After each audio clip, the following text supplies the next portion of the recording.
اگر یہ سلیکٹڈ ہے تو کوئی تو سلیکٹر بھی ہے۔ اب سلیکٹر کہے کہ میرا نام نہیں لینا، کیسے نام نہ لیں؟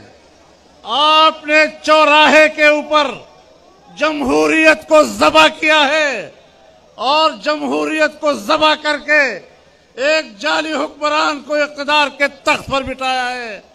اس کا ذمہ دار کون ہوگا؟ جمہوریت کے قتل کا مجرم کون ہوگا؟ اور میں پوچھنے کا حق رکھتا ہوں یا نہیں؟ کیا میں یہ پوچھنے کا حق رکھتا ہوں یا نہیں؟